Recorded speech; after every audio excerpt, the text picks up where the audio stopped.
एक सुंदरवन नाम का जंगल था। वहाँ टोनी चिड़िया अपने परिवार के साथ रहा करती थी। उसके परिवार में उसका पति टुनटुना एवं उसकी एक प्यारी सी बेटी मुनमुनी रहती थी।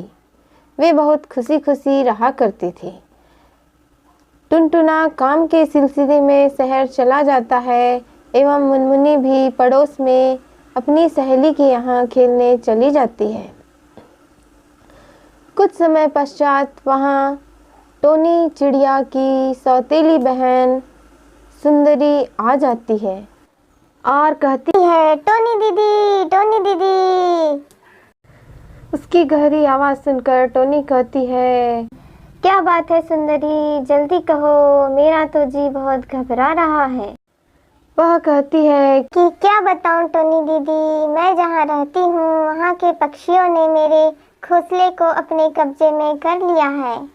अब जल्द ही बारिश होने वाली है। भला इतने से दिनों में अब मैं अपना घोंसला कैसे बना सकती हूँ? मुझे तो कुछ समझ में नहीं आ रहा है।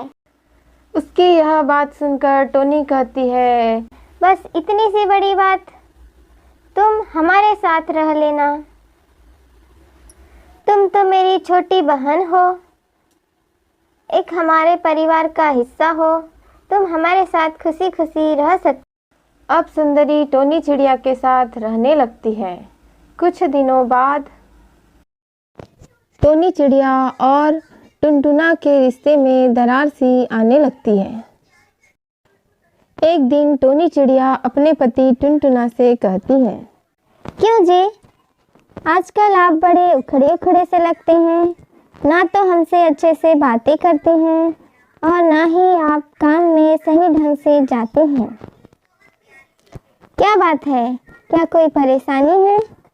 कोई परेशानी हो तो मुझसे कहो, मैं आपकी परेशानी का कोई उपाय ढूंढूंगी। वह कहता है कि नहीं, कोई परेशानी नहीं है। अब मैं काम करने जा रहा हूँ।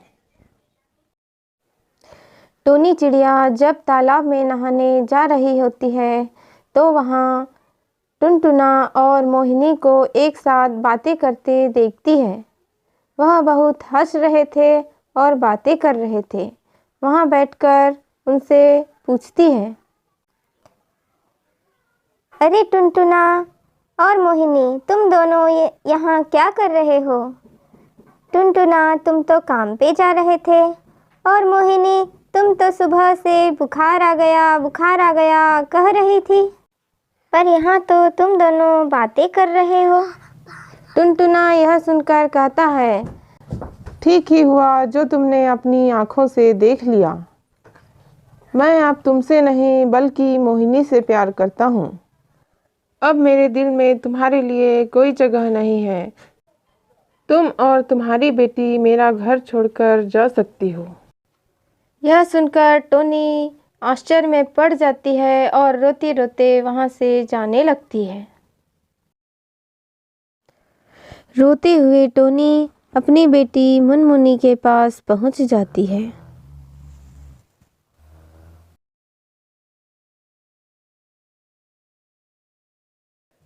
टोनी को रोता हुआ देख मुनमुनी कहती है, माँ क्या हुआ, तुम क्यों रो रही हो? वह बताती है कि बेटी, अब तुम्हारे पापा मुझसे नहीं बल्कि तुम्हारी सुंदरी मौसी से प्यार करते हैं और जल्द ही वे शादी करने वाले हैं। नहीं, वे ऐसा नहीं कर सकते। वे आपसे और मुझसे बहुत प्यार करते हैं। नहीं बेटी, अब तुम्हारे पापा बदल गए हैं। अब वह हमसे नहीं बल्कि तुम्हारी सुंदरी मौसी से प्यार करते हैं। अब हमें इस घर को छोड़कर जाना होगा। अब हमारा यहाँ कोई काम नहीं है। ऐसा कहकर वे वहाँ से जाने लगते हैं। अब वे दोनों दुखी होकर घर छोड़कर जाने लगते हैं। जंगल में जाते जाते उन्हें एक पेड़ दिखाई देता है। वहाँ पर वे दोनों बैठ जाते हैं। तभी मुनमुनी के मन में एक उपाय सूझता है। वह अपनी माँ को बताती है और कहती है कि अब हम कहीं नहीं जाएंगे। मैं वापस पापा के पास जाती हूँ। और वह उड़ते उड़ते अपने पापा के पास जाने लगती है।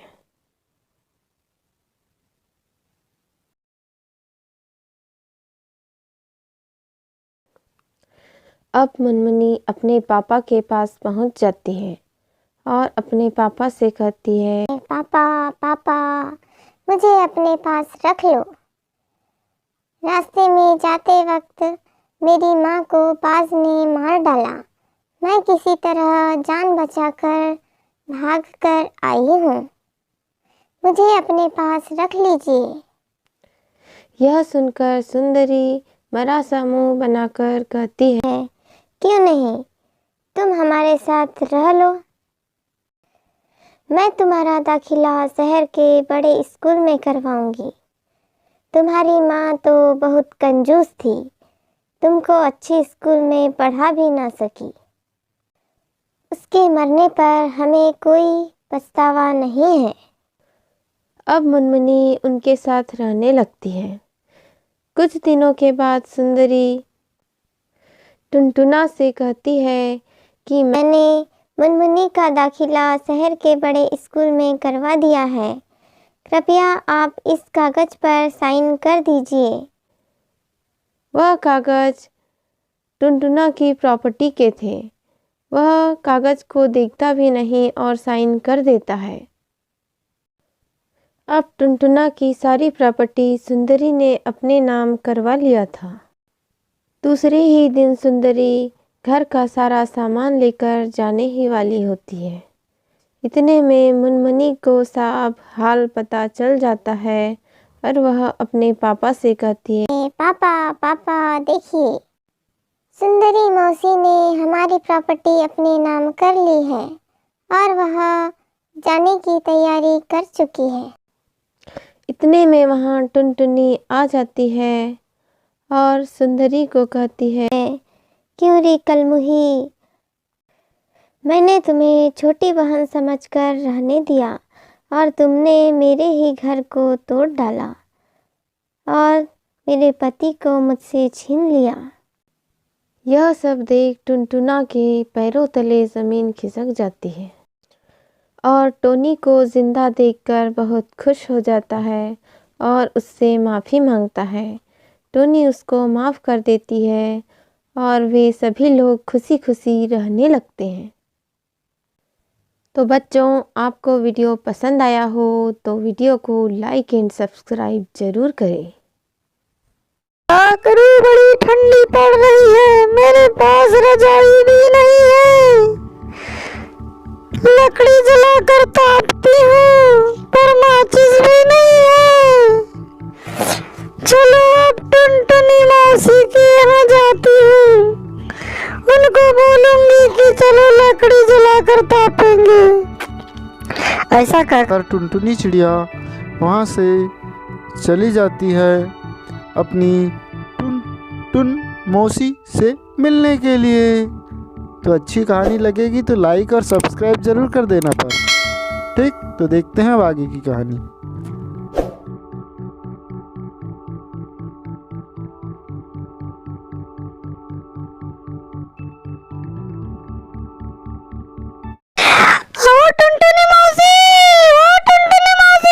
किधर गई हो?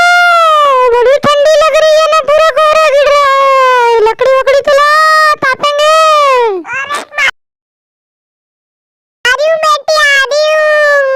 बड़ी ठंडी लगी हुआ, मेरे को भी 2-4 सियाल भी लाती हूँ। कल से क्या कोहरा गिर रहा है? वो हाथ के पास का आदमी नहीं दिखता ना, कुछ नहीं दिखता।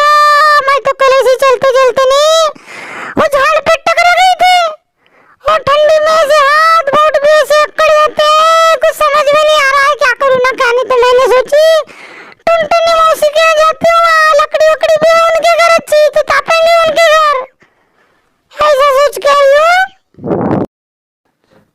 अरे बेटा टुमटुम, तुमको बहुत ठंडी लग रही है, ये लो तुम्हारे लिए एक सियाल लाया हूँ, इसको तुम ओढ़ लो, ठंडी कम हो जाएगी। ठीक है। धन्यवाद काका, तुमने मेरे को सियाल दिया, धन्यवाद। इनकी बात सुनकर टोनी मौसी कहती है कि मैं अब लकड़ी लेकर आती हूँ और अंगार जलाएंगे। उधर ज्यादा ऐसी ठंडी कभी पड़ी थी क्या? सो तो बड़ी ठंडी पड़ रही है। चलो मौसी ने लकड़ी ला ली। ठीक है बेटा, आप लोग अब अंगार तापो, मैं अब जाता हूँ। ठीक है बेटा ये देखो लकड़ी ला दी, चलो अब अंगार जलाओ। और वो कालू कौवा काका भी अंगार तापने आ रहा है और मिट्ठू काका भी आ रहा है, चलो बुला लेते हैं। मौसी तुम तो बोल रही थी कि मिट्ठू काका और कालू कौवा भी आने वाले हैं, वो अभी तक नहीं आए ना? आते ही होंगे बेटा, अभी आते ही होंगे, मैंने उनको फ़ोन कर दिया है। देखो वो आ गए। अरे भैया जब से नया साल लगा है तब से तो खूब ठंडी बढ़ गई।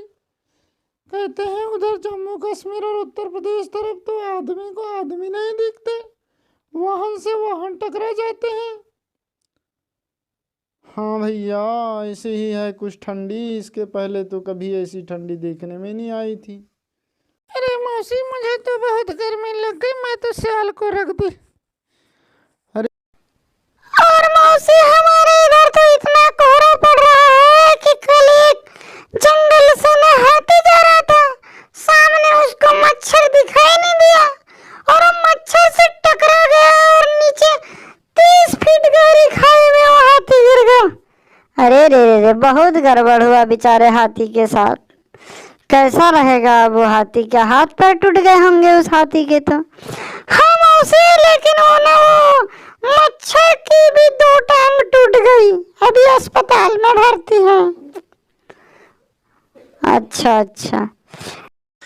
अब सुनो, ये लक्ष्य एजुकेशन जो है बहुत अच्छा चैनल है, इसको मैंने भी सब्सक्राइब कर लिया हूँ, आप भी सब सब्सक्राइब कर लेना।